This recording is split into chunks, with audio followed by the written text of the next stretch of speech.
Do you enjoy freshly roasted artisanal coffees, but not the experience of purchasing those coffees in person at boutique roasteries and high-end coffee shops and having to see these people? Do you no longer wish to endure looks of derision from cafe staff as they gaze in judgment upon your marinara-stained sweatpants? What if I told you you could have high-quality, freshly roasted coffee delivered straight to your door? Trade Coffee is a coffee subscription service. They sent us some coffees, and they were so fresh and nice. Trade is offering our listeners a total of $30 off your subscription, plus free shipping at drinktrade.com/crimepace. That's drinktrade.com/crimepace for $30 off your subscription. drinktrade.com/crimepace. Okay.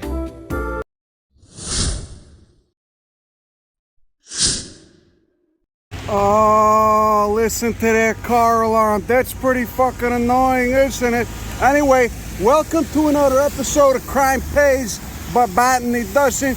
Today, I was coming to you from the Bronx, New York. You can see we're on Bedford Park Boulevard, en route to the New York Botanic Garden. I just picked up a little umbrella for $10, even though it was probably made for 75 cents in Beijing. Well, a depressing factor in the outskirts of Beijing.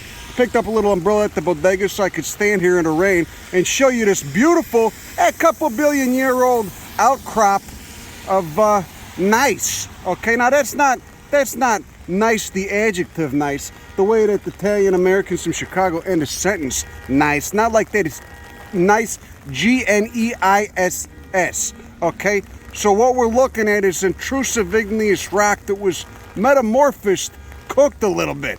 Okay. So it's a metamorphic rock now, okay? You got amphibole, you got biotite, you got quartz feldspar, you got the quartzite and shit in there. This rock is old as hell, like many of the rocks up here in the northern part of New York City, okay? So it's crazy to think the stuff that this rock has been around, okay? I mean, who knows when it was uplifted and exposed. It spent much of its life in the ground, but the last 200 years, okay, 400 years maybe, it's had a shit ton of bipedal apes walking around it, okay? Maybe for 10,000 years before that too, but the population in this fucking area really blew up the last few hundred years. So anyway, we're gonna make our way to New York Botanic Garden, and look at the trash cans, isn't that nice? New York City trash cans. Seen a lot of piss and a lot of garbage. I took the subway up here, it smelled like piss. I may have contributed to some of that piss on the subway. Anyway, let's keep going, I'll show you what's going on. Very impressive, New York, using down redwoods as street trees, okay? A true member of the sequoia lineage, but it's deciduous, so it drops its leaves, aka its needles, in the winter, and that's how it can stand temperatures of upwards of negative 30 degrees Fahrenheit. Wonderful trees too. They can get very big. This one probably won't because it's locked in concrete. It can only get so big, but they can live for a very long time because that wood is just filled with all kinds of different, como se dice, secondary metabolites, tannins, and what the shit that are very good at resisting insect and fungal attack. Look at it. See, there's the culprit right there. Now's a good time to break into a car because it's been going on for 2 or 3 minutes. No one's paying attention anymore. That's a good time to go around the other side, crack a window. Now, I would never do that, but I'm just saying. Remember car alarms in New York? Fucking brutal, man. Oh, now that's impressive. That's dedication. Guy's growing peppers. Person is growing peppers out the window. Genus is capsicum right there. The nightshades, look at that. Of course, they evolved with bird dispersal. That's why the capsaicin is in there, because the birds can't taste the capsaicin, but humans do. So, now the evolutionary trajectory of this plant was directed by birds for a long time, bird dispersal. Now it's being directed by humans. There's the fucking car alarm again. Now it's being directed by humans who apparently, can figure out all kinds of ingenious ways to grow them, even though you live in a concrete wonderland where plants are somewhat nil. Oh, the temperate zone, deciduous forests. It's hard to get too enthralled about it, but you still got nice stuff going on here. It's hard to be too enthralled, when you've been in the lower latitudes.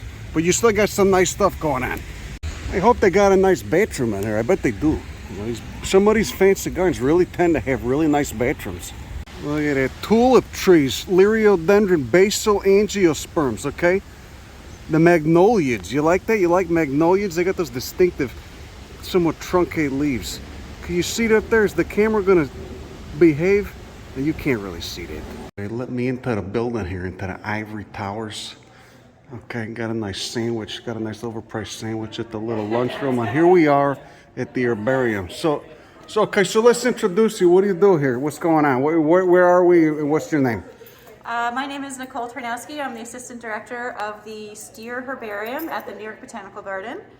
And I'm going to show you around a little bit. Okay, so let's take a look. So you guys, you press plants, you press dried plants, and you got stuff from all over the world, right? It's not just New York. It's not like you just got guys going out to like alleys in Brooklyn collecting weeds and stuff. You got stuff from all over, right? That's right. We've got specimens coming in from all over the world, collected both by our own researchers and then also botanists at herbaria all over the world. We trade specimens so that... Cordia boraginaceae. Yeah. So this is from Unam. Yep, this is from Unam in Mexico, and you know, it's one of the fun things about specimens when they first come in. You can see it's still in the original newspaper that it was pressed in. So because we get specimens from around the world, it's kind of a fun thing for us to see Today newspapers. in boxing, is it? You could also catch up on a sports section There we of go, Mexico yeah. City. So why are herbaria important? Let's talk about that. Why you want to have these pressed things? You know, because most of people pressing flowers, you think old ladies pressing flowers, putting them in a frame to hang in a dining room. That's right. With no context. But what's going on here? Yeah, so basically every herbarium specimen is documenting the biodiversity that exists around the world. And one of the cool things about herbarium specimens is that once they're preserved, they're not going to degrade any further, and each one of them is a record of that plant in that place at that point in time, right? And So say it gets the forest gets destroyed to put up a Walgreens or like a cornfield or something, then you got a record that this thing was grown there and now it's extinct. I'm just kidding. I'm being too negative, but that happens a lot. We actually do have extinct specimens in our collection. So as the human tumor grows, you know, we Exactly. take more for ourselves, leave nothing for everything else. At least you have a record, a snapshot, you know, with all the scientific data Yep. written in. We have a record of how plants are moving around the world, right? So, you know, with climate change, Distributional there's shifts. distributional shifts, right? As things get warmer, something that used to not grow any further north than, say, DC is now growing in New York. So things are constantly moving and changing. We've got invasive species coming in as well. And maybe so- somebody's racist grandpa out there says, you know, climate change isn't real. Now you can show them, well, listen, buddy, you know, over the last 50 years, we've seen it. So, okay. Yeah, I'll show you some more specimens that demonstrate that as well. Okay, so what do you got to do? So you got this probably, what if it comes in with the bugs or the mildew? How you get rid of it? You got to freeze it probably to get rid of the bugs. What do you do about the mildews and molds and all that stuff? Everything is completely dried by the time it reaches us. So if there was any mold that probably happened in the field, sometimes in tropical places they'll treat specimens with alcohol to prevent mold from growing when it's in the plant press. But by the time it gets here, it's all completely pressed and dried. If there are any insects, we stick everything in the freezer. Another thing you can do is sometimes I go to the Fleabag Motel and you get the blow dryer, you know, like a $20, like a heinous motel. The filthier, the better. You just got to make sure they got a blow dryer.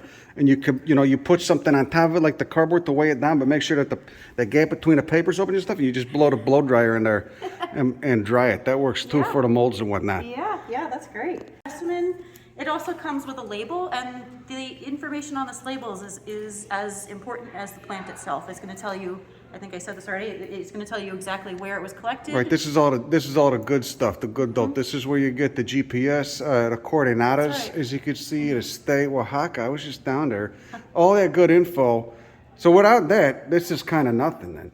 Yeah, without this information, this specimen would be useless. We've had students sample pieces of specimens that were, you know, close to 200 years old and be able to extract DNA out of them. Getting DNA out of 200-year-old. Yeah, yeah. And if you think about that, 200 years ago, they didn't even know what DNA was. So it's kind of cool to imagine what new tools are going to be in existence. I got a friend, now. she's studying Loasaceae. She germinates seeds because the seeds in the Mentzelia family are tiny. She germinates seeds out of those. Yeah. In case things fall off, we want to preserve everything. So this is where you put all the stuff that. All the extra stuff that fell off. And if someone's going to sample a piece of a specimen off of the herbarium so that they can sequence DNA, they'll usually take it from what already fell off. So what's going on here with these slats? They look like the cubby holes. So we kind of had this room purpose built for this. And So this is for mounting the stuff. Yep, this is for mounting the specimens, and you can see these are ones that got done already.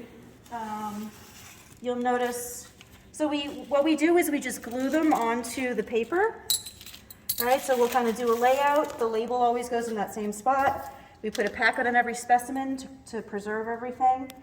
Everyone always asks about the glue. It's basically Elmer's. It's a water-based white glue. Elmer's is not toxic. It's water-based. I could eat that stuff. It's also acid-free, so it's archival. So we'll glue everything down, and then you'll see we put it on a piece of cardboard to support everything. And then we use these high-tech plumbing washers as weights. So as the glue is drying, we're going to make sure everything's nice and flat. And then we just put it in here and dry everything overnight. And then there's one last step. You got the nice. And what about the paper? The paper's got to be acid-free? Yes, yeah, the paper is also archival. It's 100% cotton, and it's buffered. It's acid-free and buffered, right? And it's a very specific thickness, so it can support the weight of the specimens, right? If you've ever pressed a flower in a book and then took it out of that book, it's going to crumble, right? So this is sort of how people figured out how to preserve plant specimens for scientific purposes hundreds of years ago, almost 400 years ago. Why'd they use the tape back in the day? You see old herbarium specimens with the tape crossing over the gum tape? That's another method people still use. One benefit of that. Vintage. Yeah, it's vintage. Some herbarists still use it, but you can more easily get things off the paper if you had to, take a piece off for sampling. Because you use the It's not gonna Elmer's, be it's glued on there, down. that's it. You'll also notice, so after the glue dries, the other thing we do in addition to glue is we actually take a needle and a thread and sew pieces of the specimen onto the paper. Having specimens like this is really important because photos, some schmuck took a photo with his iPhone, it's all blurry, there's not good depth of field, whereas this, you got everything. It might be dry, it might be dead, but you got all the features, the stem, the leaves, whether it's got hairs on it or not, the texture of the leaves, etc. So another benefit of the herbarium specimens. Yeah, no, absolutely. And these are going to be here for hundreds of years. Things that were just mounted today should hopefully still be here for botanists 200 years from now, and they'll still have this record of what was growing on Earth. Can we see the cabinets? Can we see some? Yeah, we're going to go in the herbarium now. I wish every herbarium had this. This is like a wanted sign to see who might be hanging out. You want to get them? I found a bunch of these in the light fixture of a flea bag house I was staying at in South Texas once. Damn, you got what life in our dead, dead plants. What member of Gesneriaceae is this? I'm not sure.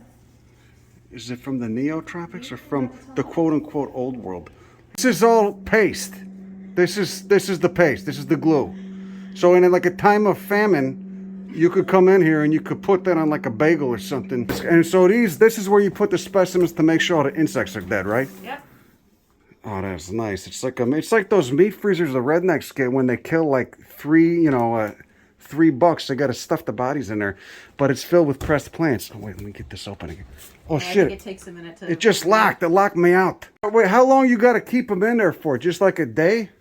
We keep them at minus 20 Celsius for at least 3 days, sometimes longer. And that will kill any of the insect larvae? Yeah, there's a few types of nothing beetles. can survive that. Hopefully, yeah. Sometimes if it's a really bad infestation, we'll take them out, bring them to room temperature, and put them back in just to be sure. Oh, you kind of like coax them out. Like, come on, guys, it's fine. It's spring. You can come out. Just kidding. You put them back in there. Right. No, little you're really bastards. frozen. I've been to herbaria in South Texas that was just destroyed by insects. So, Nicole, you were just saying you take on a lot of orphaned herbaria. What's an orphaned herbarium? So orphaned herbaria are collections, most of the time in universities that don't have botany departments anymore, but They got rid of it because the administrators were stiffs with no imagination, and they wanted to cut funds. They were kind of Yeah. greedy. They needed to go play the toilet seat, so they got to get rid of the botany department, right? Yeah, exactly. So right. So there's resources needed, and it takes up a lot of space. Right. We could turn this into like a banquet hall to have private events and stuff. So let's just get rid of the science. It's like a common thing I noticed in a lot of American universities, right? Yeah. So we take on a lot of different orphan herbaria. We currently have the Brooklyn Herbarium here, sort of on temporary loan until they really decide what they want to do. So that's a big thing because some herbaria. I mean, how many thousands of specimens do you have in this building? We have 7.8 million specimens. 7.8 million of those little sheets in there. Yep, we're the my largest God. collection in the Western Hemisphere. You guys got fire insurance, right? You ever hear Sure about do. We got big sprinklers. Alice Eastwood saving all the herbarium specimens That's right, from Cale all the Academy types. 100 years ago? Holy That's shit. right, lowering them down on a rope. Right. Okay, so Nicole, what's this? Well, you got all these, they're like copy machines. You ever get students coming here trying to photograph an ass or anything? It may have happened once or twice. This is our digital imaging lab where we digitize all of our herbarium specimens and we put all of that online so that that data is available to so many more researchers. Democratization of the science. Exactly. Yeah, no, this is an incredible resource. We started doing this about 30 years ago. We have digitized about half of our collection. We're like 4.5 million specimens are digitized Holy shit. and available on our website. So for somebody anyone to look scanned at. 4.5 million. Yeah. Okay, so how big are these files? Because these aren't just like cell phone pics, right? These are high resolution images. Yep, these are high resolution images. Yeah, we have these instant capture cameras with really expensive lenses, and then this all goes online, and it's a really incredible resource for researchers that might not be able to come visit here in person, but they can still look at a lot of our specimens. You can zoom in on a specimen, and often they can identify things right from the picture. Right, because flying up here from South Texas, I sat next to some guy that kept passing gas on the plane, almost knocked me out, and the ticket was a lot of money. And maybe I don't want to do that just to come look at herbarium specimens, so now I could just go online. Thanks again. Exactly. When we started, this has been an incredible resource this whole time for scientists that want to look at these specimens and want information about how to identify them. The website is great. There's a lot of great resources on here. So it's not just images, it's not just the virtual herbarium. You got all kinds of other resources for learning plant taxonomy, Yep. keying out species, etc. Yep. Families. Yep. You can see these are we've some of our curators have put together electronic floras and monographs. We have a DNA bank, of DNA extracted from specimens. We've got a fantastic collection of field photos from a lot of our researchers. So when we started this, it was just a resource for scientists. So you have to kind of know what a Latin name is. You have to know what you're looking for. You still can, and as we continue to digitize more of these collections, there's more and more available. We've done all of North America, we've done all of the Caribbean. So let's type in Encilia. Do you got any Encilia in there in the genus? One of my favorite genera. All right, well, we have 500 specimens. Holy hell, Jesus. The first ones that come up are our type collections. All right, so you can see just how what a high resolution Oh my these God. pictures are. This is a Mexican specimen. This is an isotype. This is Encilia pringli. So this was collected by C.G. Pringle. And Hidalgo. All right, and then because this is the type, this was the original specimen when it was first described. It was collected by So what's Pringle. isotype and holotype? What's all that? So a type collection is basically the original voucher specimen for that species. So when a species was described, this is what they went off. Yep, right. So this was the very first specimen that kind of represents that species and will always, it was tied to the original publication where they described it. And this particular one, this happens quite often. You can see the species name is Pringli, right? And the collector of the original specimen was Pringle. So it was named after him because he collected the first specimen. I wish they would stop doing that. They used to do that a lot back in the day. Hopefully they don't keep doing that. Yeah, people have been a lot more aware of naming things more appropriately than they used to. Yes, like it's a Mexican plant, man. Pringle doesn't sound No. too Mexican to me. No. But also, just don't name it after a person. Name it after something that describes the species, where it grows, its habit, something about it. Okay, so this is the collections building. You got 4 floors of cabinets here. A nice Lupin money shot on the wall right there. Okay, so this is where it's at. This is one of 4 floors of mounted herbarium specimens. Yep, and you can see we put everything on these compactors so we could fit as many cabinets as possible into the room. One of the things about herbaria is they're going to continue to grow forever. Right, so you can't make room for aisles. This is a way to basically save space. Yep, Movable aisles. movable aisle. And so you got everything. How do we got everything lined up here? But you look at the family, and then what are the numbers by it? So the numbers allow us to organize the collection so that we can put families that are related to each other next to each other. If we did it alphabetically, families that are related would be in different parts of the building. So it's kind of like a Dewey Decimal System, Yeah. but for plants. Exactly, exactly. And this is how everything is stored. Right, so within the family, they're then alphabetical by genus. And then we separate everything geographically. Oh, this smells amazing. God, Yeah, it's this like is the bromeliads. it's the paper and like the old plant material. So what do we got? So these are all bromeliads from South America somewhere, Ecuador. Jesus, 1988, this was collected. That's what I love thinking about, seeing these things and just thinking the habitats they came from, the story behind each one, how long it took to get here, how many miles it traveled. That's right. Maybe the customs agent who shook someone down for it, you know. Oh, yeah, we have a whole permitting process. We occasionally have to go out to JFK and get some boxes. Okay, so what is this? This is something Darwin collected? This is a specimen that Darwin collected. It's a liverwort, so it's a little tiny plant kind of related to mosses, right? And this is a specimen that Darwin collected in the Galapagos in September of 1835. Right, so this was his Voyage of the Beagle. That's not his actual handwriting, though, on there. is it? No, I don't think so. It's a copy, or I what think is it? it's probably someone that worked in the Henslow Museum. So this was a gift that we received from another herbaria on the Voyage of the Beagle. That was one of the that was the infamous trip. Yep, and this is another type. At least this one they named after something about the plant. We got a composite over here. Who's this? This is one of our older specimens. This was collected on the Captain Cook voyage by Joseph Banks and Daniel Solander. So Banks and Solander were the botanists that traveled the whole world with Captain Cook. He eventually got murked by Hawaiians, right? Yep. Nice. Yeah. Well, and we also want to talk about how this was a colonial expedition. So the guy might have been a prick. You got to put that in there. With a lot of this stuff, especially the old European stuff, you got to put in there. Footnote, might have been a prick. Probably was a prick in most cases. Chiliotrichum?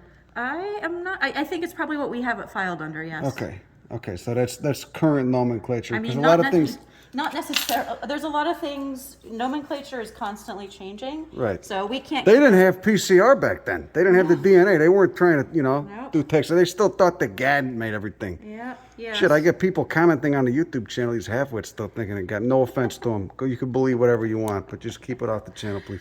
Yeah. So the majority of these Banks collections are still at the Natural History Museum of London. So we got a subset of them. But a colleague there told me that this is Solander's handwriting. This was the original annotation label that came with the plant.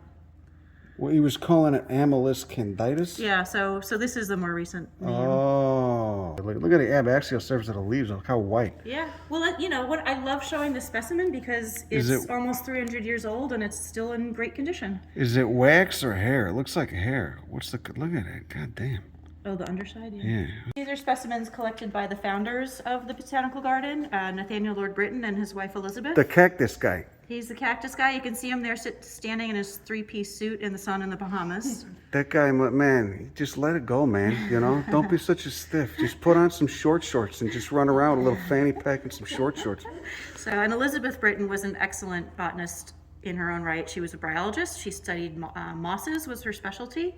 And, she was a successful scientist at a time where there weren't a lot of female scientists. She was publishing all kinds of new species. She was very successful. Hopefully she occasionally used that cane to whack her husband, you know? Because he looks like he kind of needs it, you know? So this is, we're dealing with phenology here now, different flowering periods. So what's going on? Yeah, so herbarium specimens are a great source of data for studying phenology and how that's changed over time with climate change, right? So this is the same species, basically collected in the same place, and in 1891, it flowered in mid-June, right? The same species in 2011 flowered almost a month earlier.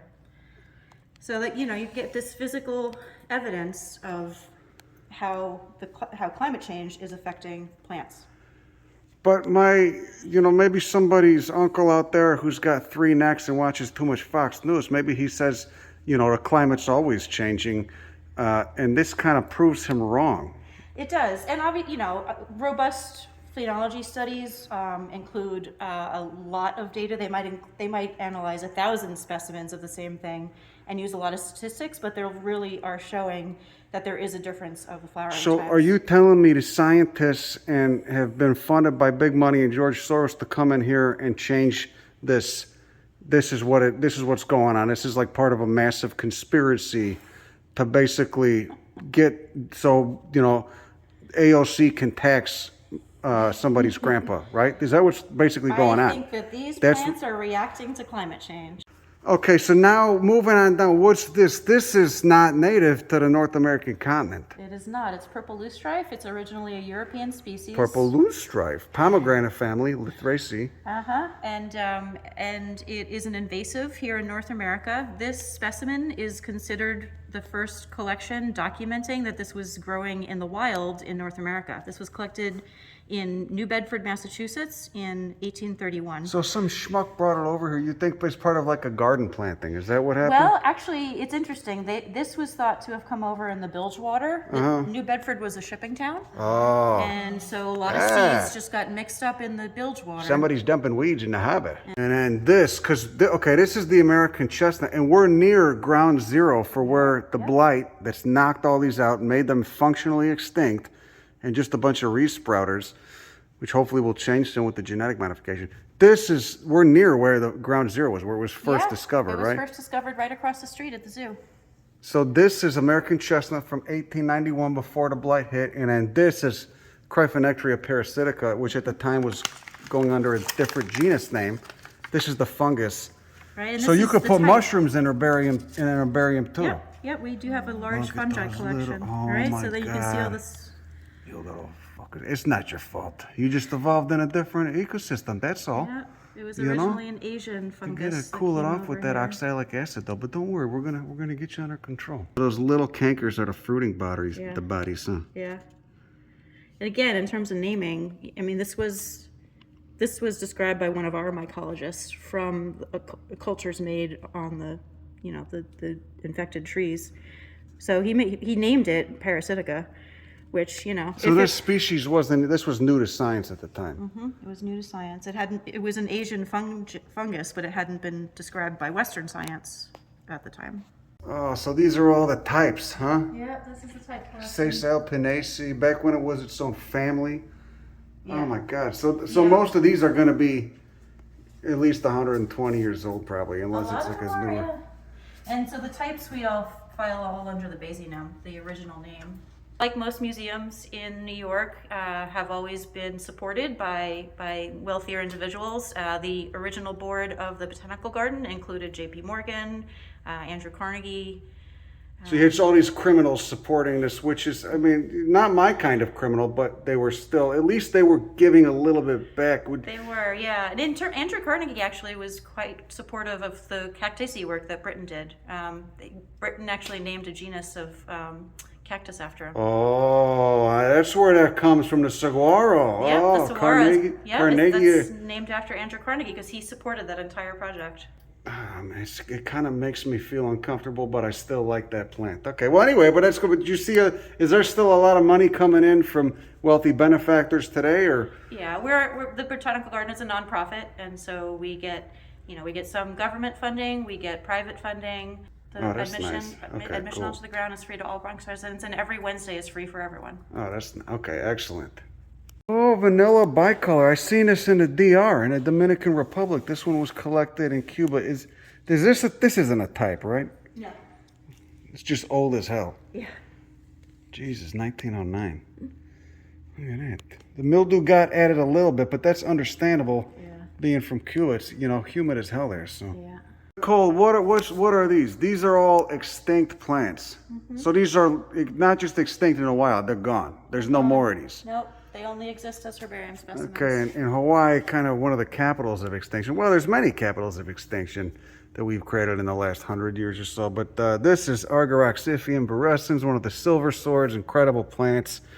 Diverse radiation on the islands, and it's gonna. When was this collected? 1910. Jesus. Wonder what happened to this guy. Jesus Christ, that's sad. Yeah, I think these are all the same species, just different collections. I think Otto DeGener was a Yeah, because curator here. the so- silver swords are like 6 foot tall. Yeah, exactly. And this one, this extinct guy is, gee, I can't even read that. Someone got to go back in time and tell these people to stop writing in cursive. It's too much.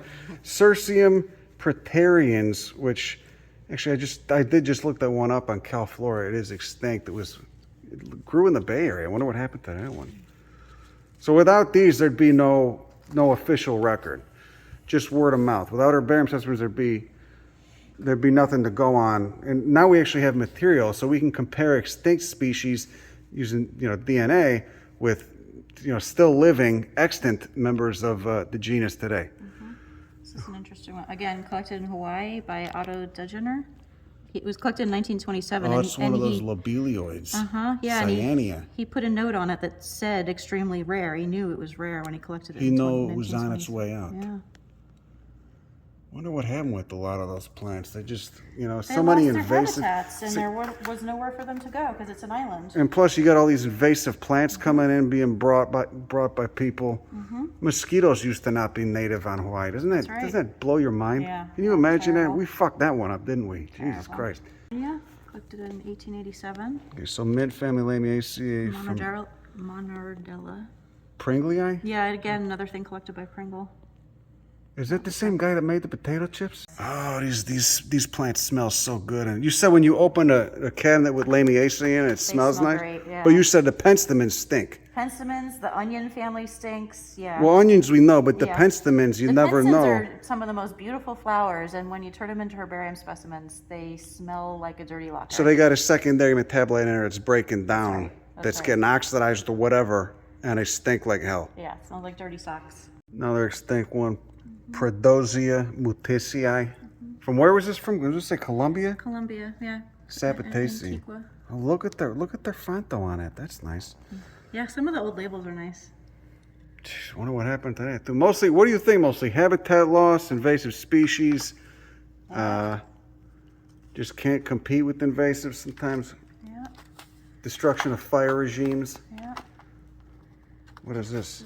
This is Bitriplix, right? So Chenopodiaceae, and again from California. Tularensis. Oh, I know what happened there. That's all just a giant petroagrochemical cesspool. Here's another type of Monardella. Again. God, the coyote mints are such banger plants, man. I would have loved to see what that looked like alive. Right. This is one that was collected in Cuba in 1924. What is it? Euchorium cubensis? Euchorium. Bonara wilsonia. So you said this was Flacourtiaceae, which is like the trash bag family where people put stuff before DNA and PCR and DNA barcoding got invented. And so now I guess, well, it's still extinct, but it's been placed in Salicaceae, the willow family, in the order Malpighiales, same order as poinsettias and with the shit.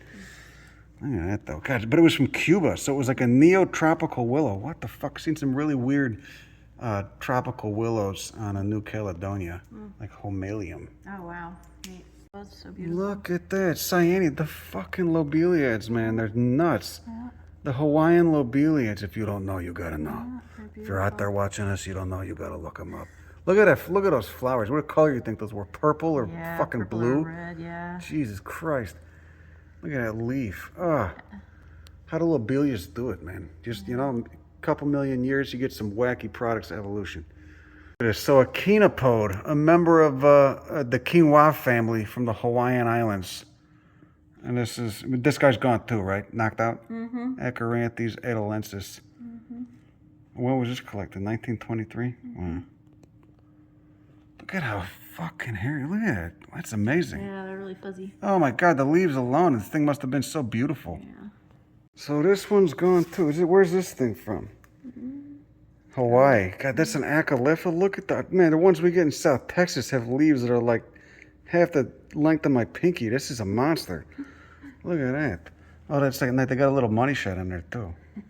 So this is before you had stuff like iNet. That's how you get a photo. I like it when they did it. You get like a little, someone who really loves a plant wants to show the habitat too. Yeah. Yeah, get a little bit more idea of the I wonder if these were three-dimensionality. probably dioecious too. This one was probably dioecious too. Mm. This is Lorianthaceae. This is one of the parasites from Australia. Mm-hmm. Man, this one, I wonder why this one went out. Trilepidea at MCI. Back then it was called what is that? Elytrantha? Yeah, you're much better at reading this cursive shit than I am. This kills me. Okay, what we got over here? This is something else in the Sapataceae family. It was collected in Brazil. Galerie Botanique de Caen. What is it? What language is that? I think it's in French. Oh my God, I hate French. Chrysophyllum. Okay, so this is Sapataceae. Uh-huh. Look at those leaves though. Sapataceae always has the coolest leaves. Yeah, and the fruits are kind of nice too. So you really got fuzzy. Everything up there. That's We like have a everything. full frontal lettuce. Wow. This thing's, some herbarium specimens just look smushed like a bunch of smushed leaves. This thing is pretty exquisite. This is another extinct plant, Delicea undulata, Campanulaceae. Look at those leaves. God damn, man, the Hawaiian, maybe this was a lobelia. I'm assuming this was a lobelia. Maybe it was just a larger spectrum Campanulaceae, but those leaves are something else, man. That's incredible. Thank you so much for your time. You're welcome. It might have been a little dark, but we got a lot more of that coming, it being the time it's in. But it's also important. It shows why herbaria are so important. And this is Climate Week in New York, so. All right, thank you so much. I really appreciate it. No problem.